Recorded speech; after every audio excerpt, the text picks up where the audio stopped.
슬픔과 눈물이 많은 세상이잖아요. 네,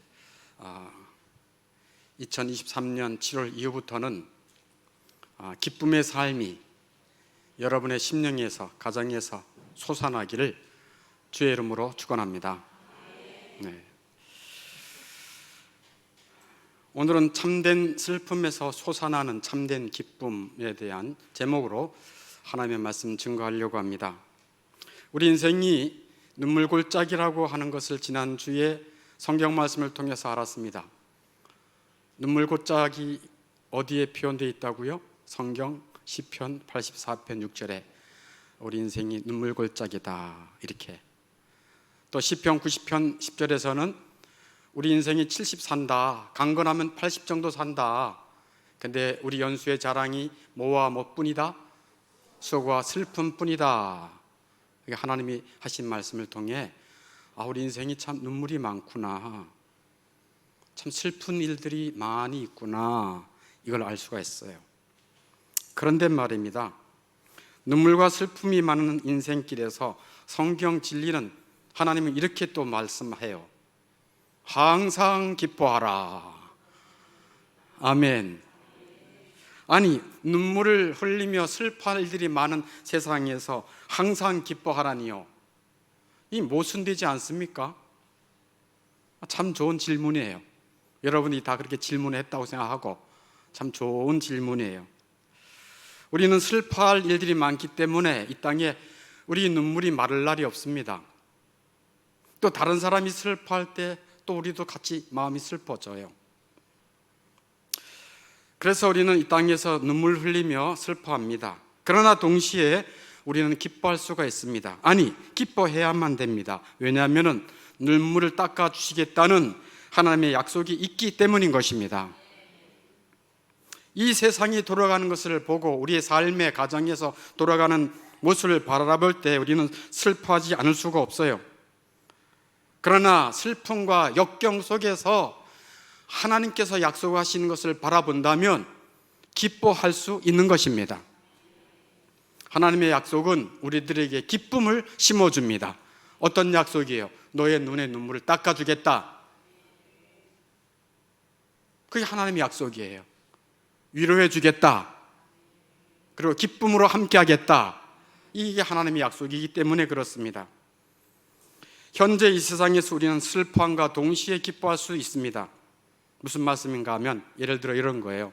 우리가 하나님의 이제 백성이 되어서 하나님의 말씀대로 살아야 되는데 살지 못했어. 하나님의 말씀을 불순종했어. 그럴 때 우리는 하나님 아버지 앞에 죄송한 마음이 들고 슬픈 마음이 들어요. 그리고 나 같은 죄인을 위해 죽으신 예수님을 향해서도 슬프고 눈물 어린 마음이 들어요. 그리고 나와 함께 하시는 성령을 근심하게 하지 말라 그랬는데 대놓고 성령을 근심케 했기 때문에 우리는 슬퍼할 수 있어요. 그러나 동시에 지금도 하늘 보좌 앞에 계신 예수 그리스도의 중보로 말미암아 다시 죄 용서함을 해주시겠다는 그 약속 때문에 또한 기뻐할 수가 있는 것입니다. 그러니까 궁극적으로 영원한 나라에 가서만 기뻐하는 것이 아니라 이 땅에서 슬퍼하는 삶을 살면서도 동시에 기뻐하는 삶을 살 수가 있는 것입니다. 그렇다면 그리스도인은 어떻게 기뻐하며 살 수 있을까? 항상 기뻐하며 살 수 있을까에 대해서 몇 가지 좀 말씀드리려고 그래요. 첫 번째, 그리스도인은 슬퍼할 의무도 있고 또한 기뻐할 의무도 있어요. 맞습니까? 네. 슬퍼할 의무도 있고 기뻐할 의무도 있어요. 그렇지만 특별히 그리스도인이 목표로 삼아야 하는 것은 뭐다? 기쁨이에요. 특별히 그리스도인이 목표로 삼아야 하는 것은 기쁨인 것입니다. 여러분은 얼마나 기뻐하며 사셨습니까? 지난 세월 동안 어떻게 사셨습니까? 아니, 지난 한 주간 동안은 어떻게 살아왔습니까? 하나님은 말씀합니다. 항상 기뻐하라. 이것이 그리스도 예수 안에서 너희를 향하신 하나님의 뭐라? 뜻이니라 라고 말씀하십니다. 이게 하나님의 뜻이래요. 항상 기뻐하라. 이것이 그리스도 예수 안에서 너희를 향하신 하나님의 뭐라? 뜻이니라 라고 말씀하기 때문에 그렇습니다.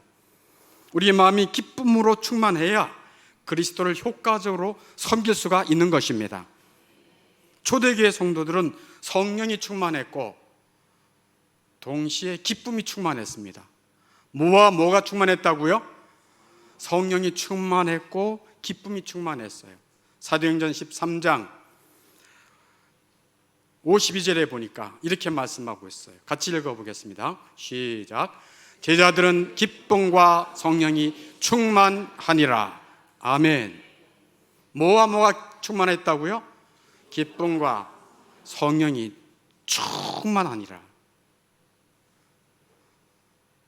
성령을 받아 예수 믿는 사람들은 성령 충만할수록 뭐가 충만하다는 얘기입니까? 기쁨이 충만하다는 거예요.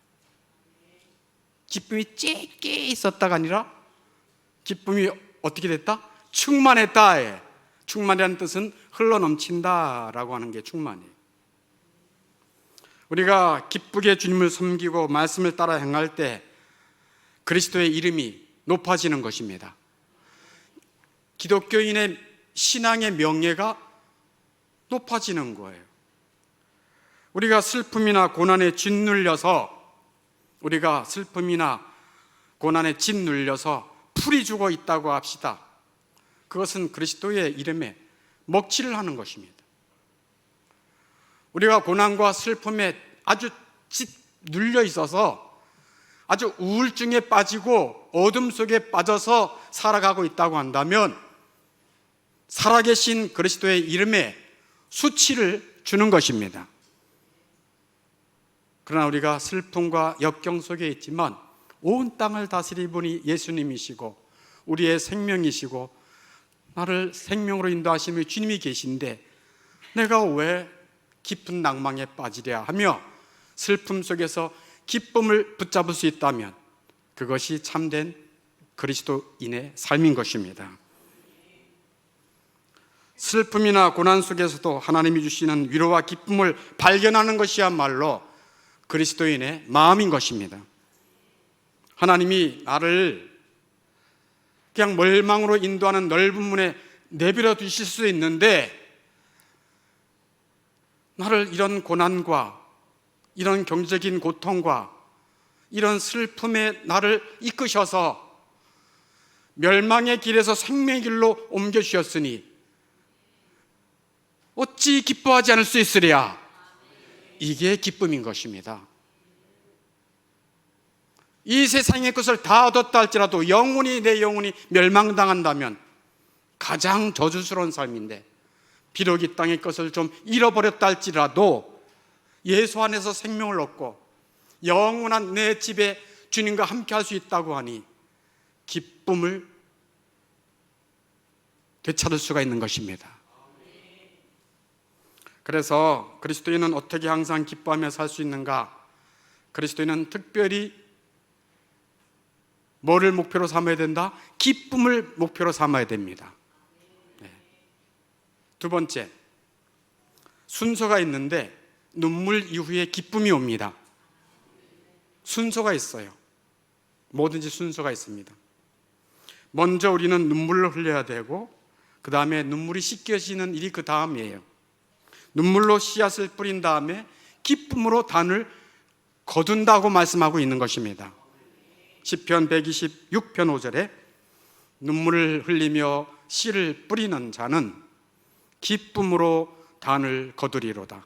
아멘. 같이 읽겠습니다. 시작. 눈물을 흘리며 씨를 뿌리는 자는 기쁨으로 단을 거두리로다. 아멘. 타락한 이후에 우리 인간의 본성은 너무 악하고 비열해서 고통을 겪지 않고는 은혜로운 상태를 알 수가 없습니다. 우리가 은혜로운 상태에 반드시 들어가려면 먼저 하나님은 우리의 마음을 아프게 해야 되고 동시에 반드시 고난을 덧붙여 줍니다. 그래서 우리로 하여금 아픔, 눈물을 겪게 하시는 것이 하나님의 은혜로운 순서인 것입니다. 아프고 고통스러운 마음, 그것은 애통하는 마음이에요. 통회하며 회개하는 마음이죠. 회개는 반드시 눈물로 나오게 되어 있는 것입니다. 내가 이랬구나 라고 하는 눈물로 회개가 나오는 것이죠.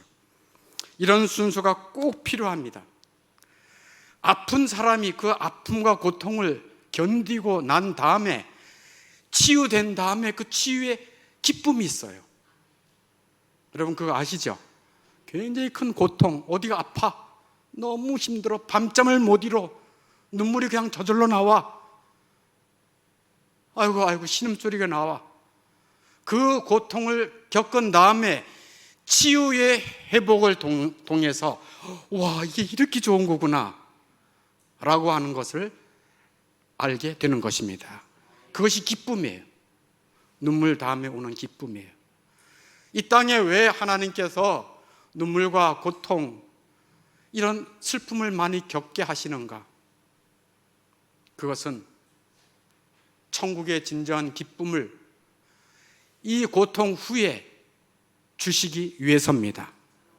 제가 몇 번 말씀했지만 천국의 문은 큰 문이 있는데, 그 문짝은 뭘로 만들어졌다고요?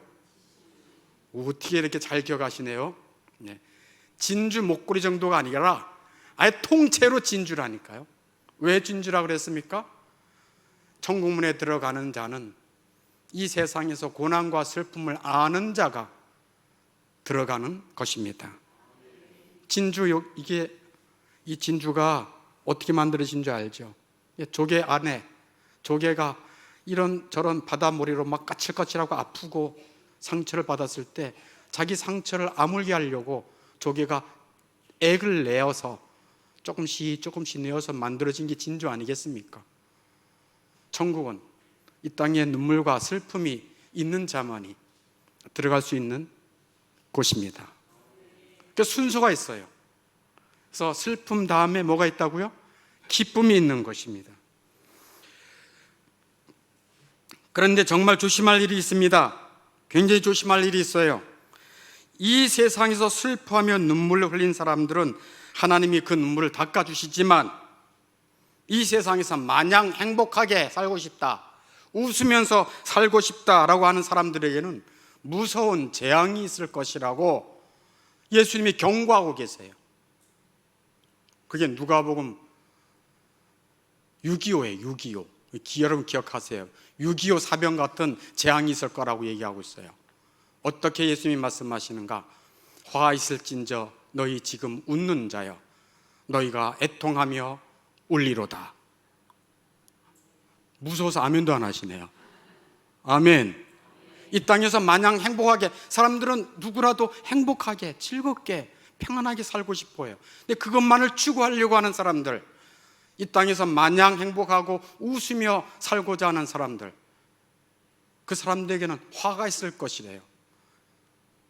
그 웃음 뒤에는 영원한 슬피 울며 이를 갈미 있으리라라고 하는 그 화가 있을 것을 말하고 있습니다. 그러나 반전의 말씀도 있죠. 누가복음 6장 21절에 예수님은 똑같이 이렇게 말합니다. 너희 지금 우는 자여 복이 있나니 너희가 웃을 것이며. 이 땅에서 자기 죄로 인해서 슬퍼하고 다른 사람의 죄로 인해서 슬퍼하고 눈물 흘리며 하나님 앞에 애통하며 우는 자는 영원히 희락을, 기쁨을 누릴 것입니다. 이것을 예수님이 말씀하고 계신 거예요. 세 번째, 어떻게 그리스도인이 항상 웃으며 기뻐하며 살 수 있을까? 영원한 천국이 기뻐하며 살게 합니다. 천국 소망이 기뻐하며 살게 하는 것입니다.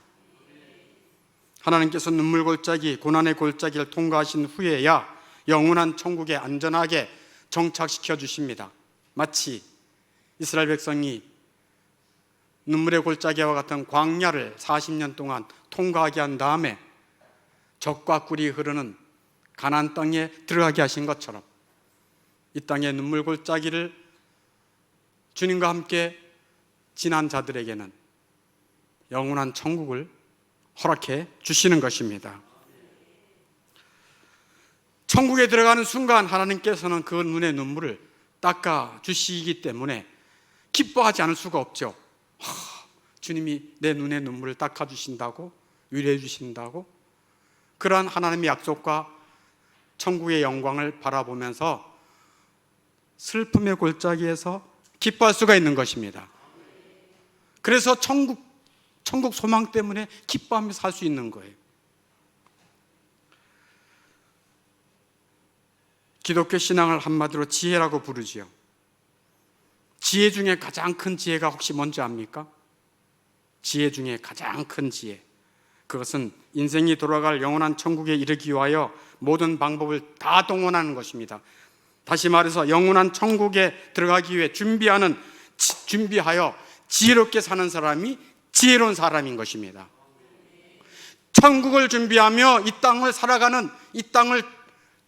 천국을 준비하며 이 땅을 살아가는 지혜로운 사람이 참 지혜로운 사람인 것입니다. 그래서 하나님은 지혜의 말씀을 주시는 거예요. 그러나 어리석고 교만한 사람은 이 세상에서 잘 먹고 잘 사는 데만 관심이 있습니다. 내가 배부르고 등 따뜻하고 내가 편안하면 최고다. 내 자식에게도 그것을 물려주면 최고다. 오로지 그들의 관심은 이 세상에서 잘 먹고 잘 살고 배부른 것이에요. 이런 자들에게 화가 있을 것이라고 예수님은 엄중한 경고를 하십니다. 아까 누가복음 6장 몇 절 기억하라고요? 네, 6.25를 기억하라고 그랬잖아요. 이것도 6.25의 말씀에 붙어 있어요. 같이 읽겠습니다. 화 있을진저 너희 지금 배부른 자여 너희는 줄이리로다. 아멘. 이런 반전이 있어요. 이 세상에서 배부르며 잘 먹고 잘 사는 데만 관심이 있는 자, 즉 하나님은 관심이 없고 영원한 나라도 관심이 없고 주님을 섬기고 의지하는 것도 관심이 없이 살아가는 자들은 영원히 줄일 것입니다. 이것을 예수님이 엄중하게 경고하고 있어요. 이렇게 어리석고 교만한 자들, 즉 하나님을 믿지 아니하는 자들은 영원한 천국에서 기쁨을 누릴 것을 준비하고 있지 않아요. 오직 이 세상에서 잘 먹고 배부르고 잘 사는 데만 관심이 있는 자들이 바로 이런 사람들이. 이런 사람들은 어리석고 교만하야. 왜? 하나님 없이도 내 힘으로 살아갈 수 있다고 생각하는 거예요. 하나님이 나를 만드셨다고 믿지 않는 거예요. 하나님이 내게 먹고 마실 것을 주셨다고 감사하지 않는 거예요. 돈만 있으면 먹을 것이 있다고 생각하는 거예요. 아닙니다. 이렇게 어리석고 교만한 하나님을 무시하고 살아가는 사람들은 전체적으로 비참한 삶을 살아요. 그래서 배불러서 자기 일이 잘 된 거죠. 배불러서 기뻐할 때는 한없이 기뻐해요. 세상에서 이 기쁨이 영원히 갈 것 같은 착각 속에 빠져요. 그래서 더 교만해져요. 그래서 시편 73편에 보면 이 사람들은 교만하여 눈이 붉어지고 자기가 원하는 것보다 더 돈이 많아지고 죽을 때는 아프지도 않는다 라고 말해요. 그러니 이 세상에서 더 잘 나갈수록 더 교만해지고 다른 사람들을 무시하고 이런 거예요. 그 시편 73편에 이 하나님의 성도가 하나님 어떻게 된 겁니까? 이런 사람들은 이렇게 하나님을 모르고 악하게 사는 사람들은 더 잘 되는데 세상에서 어찌 된 일입니까 하나님? 나중에 이 성도가 성소에 들어가 하나님 전에서 알게 되죠. 이들의 멸망이 졸지간에 멸망당할 것이다 라고 말해요. 그랬더니 이 시편 기자가 이렇게 말해요. 나는 주 앞에서 우매무지하여 짐승 같습니다. 제가 이렇게 모릅니다. 짐승 같아 잘 모릅니다 하고 고백하고, 그러나 나는 내가 항상 주와 함께하니 주여 내 오른손을 붙들어 주셨습니다 하고 고백하고, 주의 교훈으로 나를 인도해 주십시오. 후에는 영광으로 나를 영접해 주십시오. 하나님, 저는 하나님밖에 없습니다. 하늘에서는 주밖에 내가 사모할 자 없고 땅에서는 주 위에 내가 의지할 데 없습니다 라고 고백하는 거예요. 그러니까 이렇게 하나님을 의지하지 않은 어리석고 교만한 사람은 전체적으로 무슨 상태라고요? 비참한 상태예요. 그래서 기뻐할 때는 한없이 기뻐하고요, 슬퍼할 때는 끝도 없이 추락하는 사람들이 이런 사람들이에요. 그러나 그리스도 안에 있는 자들은 슬픔 속에서 무엇을 발견할 수 있습니까? 기쁨을 발견할 수 있어요. 왜? 하나님의 약속 때문에. 왜? 영원한 천국의 소망 때문에. 아멘. 그래서 이들은, 이 하나님을 모르는 자들은 슬퍼할 때 한없이 슬퍼하고 낙심에 빠져요. 어떤 사람들이 예를 든다면 이런 사람들이에요. 아히도벨과 나발과 같은 사람이 이런 사람들이에요. 나발과 아히도벨. 아히도벨은 어떤 사람인가 하면, 아히도벨은 압살롬의 책사였어요. 책사. 압살롬의 쉽게 말하면 비서실장이에요. 그 압살롬이 누구예요? 아버지를 배반하고 왕위를 찬탈하려고 했던 사람이 이 압살롬이잖아요. 근데 압살롬이 임시적으로는 잠깐 왕같이 이제 그 예루살렘을 다 점령했지요. 그랬더니 그 압살롬이 자기의 그 모사 책사로 아히도벨을 다 불러서 어떻게 했으면 좋겠느냐. 아히도벨이 머리가 좋거든요. 아무나 책사가 되는 게 아니잖아요.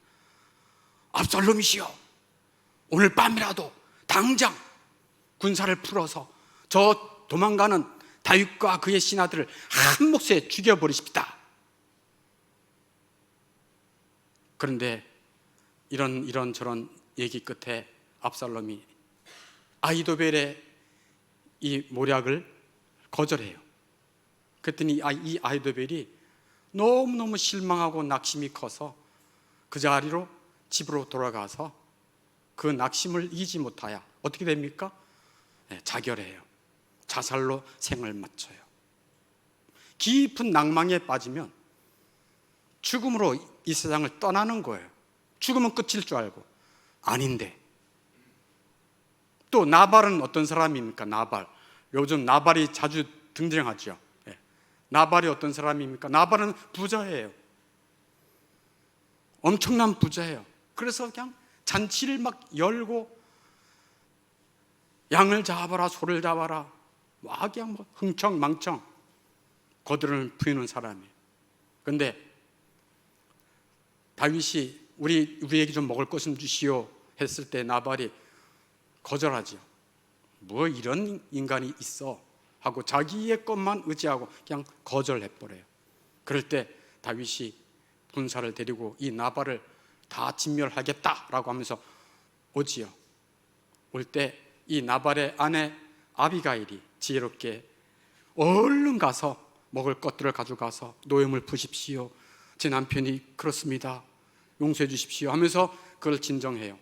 그리고 나발은 그것도 모르고 그냥 잔치를 벌리고 그냥 건하게 취해서 푹 자고 다음날 아침이 딱 되었을 때 나발의 부인인 아비가일이 나발에게 이런저런 일이 있었다라고 할 때 나발이 그 얘기를 듣고 어떻게 합니까? 너무 낙심되어서 그의 마음이 납덩이처럼 딱딱하게 굳어서 그냥 바닷속에 푹 빠져지는 것처럼 그 낭망을 더 이상 헤어나올 길이 없는 사람이 됐어요. 그래서 성경 말씀에 사무엘상 25장 37절에 이렇게 기록하고 있어요. 아침에 아내가 그에게 이 일을 말하매. 사무엘상 25장 37절 말씀 나와라. 안 나오네요. 네. 제가 읽겠습니다. 사무엘상 25장 37절에 아침에 아내가 그에게 이 일을 말하매 그가 낙담하여 몸이 돌과 같이 되었더라 이렇게 말하고 있어요. 그리고 그 다음날 죽어요, 나발이. 그러나 그리스도인은 영원한 나라 천국을 소망하며 그 천국을 약속받은 그리스도인들은 슬픔과 낙심 속에 울고 슬퍼는 하지만 하나님의 약속을 붙잡고 기쁨을 되찾을 수가 있는 것입니다. 그런 면에서 그리스도인은 세상 사람들이 볼 때 볼품이 없고 눈물로 축축하게 젖은 삶이요, 어떻게 보면 가엾이 보이는 사람이지만 그리스도인이야말로 복받은 사람입니다. 왜냐하면 하나님께서는 그들의 눈에서 모든 눈물을 닦아 주실 것이기 때문입니다. 죄가 세상에 존재하는 한, 잘 들으세요, 죄가 세상에 존재하는 한, 그 죄로 말미암아 죽음과 비참함이 이 땅에 존재하는 한, 그리스도인이라 할지라도 슬픔과 눈물을 흘려야 됩니다. 지난 주일날 말씀드렸죠. 어떤 슬픔과 눈물입니까? 자기 죄와 다른 사람의 죄를 보면서 슬퍼하는 눈물이에요. 그리고 지금 시대야말로 하나님을 무시하고 하나님의 말씀을 거역하는 시대가 바로 이 시대예요. 그래서 하나님이 이렇게 무시당하는구나 라고 하는 아픈 마음을 가지고 심령이 애통하고 슬퍼하는 사람이 진정한 그리스도인의 슬픔이에요. 예수 그리스도가 죄와 사망과 영원한 어둠 속에 있는 영혼을 구원하기 위해 오셨습니다. 근데 그 예수님이 푸대접 받는 시대가 이 시대다. 만왕의 왕이 예수님이시다. 생명의 주가 예수님이시다. 그것을 사람들이 인정하지 않고 예수님에 대해서 푸대접하는 시대를 생각하며 슬퍼하며 우는 그 심령이 그리스도인의 심령이 되어야 할 것입니다. 하나님께서는 말씀하셨어요. 이렇게 애통하는 자가 복 있는 사람이다 라고 말씀해요. 마태복음 5장 4절에 예수님이 이렇게 말씀하시죠. 같이 읽겠습니다. 애통하는 자는 복이 있나니 그들이 위로를 받을 것이요. 아멘. 애통하는 자가 복이 있대요.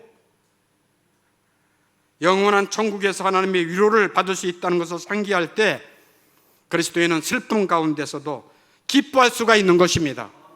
천국의 약속, 천국의 영광을 바라보면서 기뻐할 수가 있는 것입니다.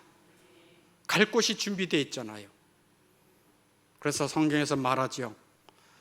데살로니가전서 5장 16절에서는 뭐라고 얘기하죠? 항상 기뻐하라. 또 빌립보서 4장 4절에서는 뭐라고 얘기하죠? 주 안에서 항상 기뻐하라.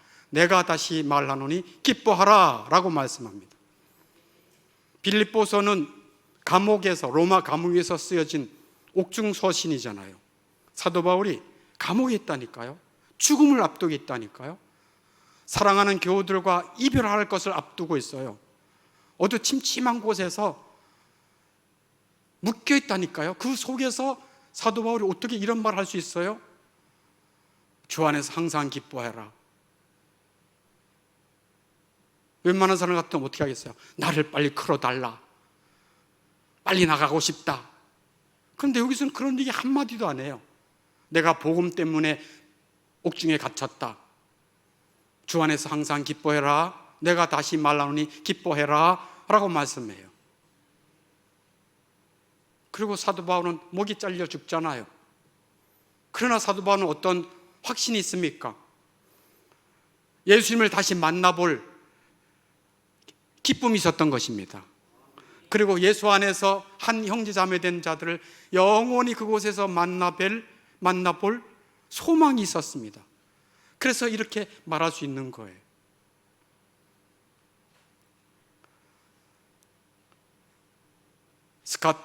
스코틀랜드의 민요 중에 따따라 라라라라라라라 이 민요가 있어요. 찬송가는 280장 천부여 의지 없어서라는 찬송도 있고요. 또 제가 어렸을 때는 우리 때는 국민학교라 했잖아요. 국민학교 때 이제 6학년 언니 오빠들 형들 이렇게 할 때는 이 노래를 불렀어요. 오랫동안 사귀던 정든 내 친구여 작별이란 웬 말인가 가야만 하나 어디 간들 잊으리요 두터운 누리정 다시 만날 그날 위해 노래를 부르자 이런 노래를 불렀어요. 그러면서 저도 왜 이렇게 많이 울었나 몰라요. 막 울고 떠나가는 사람은 떠나 잘 있거라 잘 하면서 그러면 또 우린 또 막 언제 보나 어휴 형 언제 보나 슬퍼하고 그랬어요 진짜로. 지금은 뭐 그런 정서가 많이 이제 사라졌는데 그때는 그렇게 슬퍼하고 막 못내 아쉬워하고 그 스코틀랜드의 민요라고 하는 것이 마음에 와닿고 찬송도 있으니까 마음에 와닿는데 사실 우리 다 헤어지는 거 슬퍼하잖아요. 그렇잖아요. 그렇지 않나요? 슬퍼하잖아요. 이 땅에서 부모님들과 다 헤어지고 자식들도 헤어지고 다 슬픈 일이 많아요. 근데 예수 안에 있는 자들은 다시 만납니다. 그래서 다시 만날 그날 위해 노래를 부르자. 기쁨의 노래를 부를 수 있는 거예요. 우리 사랑하는 주님을 만나볼 수 있는 기쁨으로 노래 부를 수 있는 거예요. 그 날은 눈물이 없을 것이고 닦아줄 것이고 이별이 없을 것이고 아픈 것이 없을 것이고 아멘. 그래서 이 사도 바울이 죽을 날을 앞에 두고도 감옥 속에 있으면서도 고난을 당하면서도 주 안에서 항상 기뻐해라 내가 다시 말하노니 기뻐해라 하고 말하는 것입니다. 우리가 살아가야 할 이 세상은 눈물골짜기예요. 통과해야 돼요. 그러나 걱정하지 마세요. 영원한 나라 천국을 우리 주님이 예수 믿는 사람들은 천국이 약속되어 있으니 그 천국을 소망하면서 그 약속을 상기하면서 진정으로 기뻐하며 살아가는 하나님의 사람들 될 수 있기를 주 예수님의 이름으로 축복합니다. 네, 우리 함께 기도하겠습니다.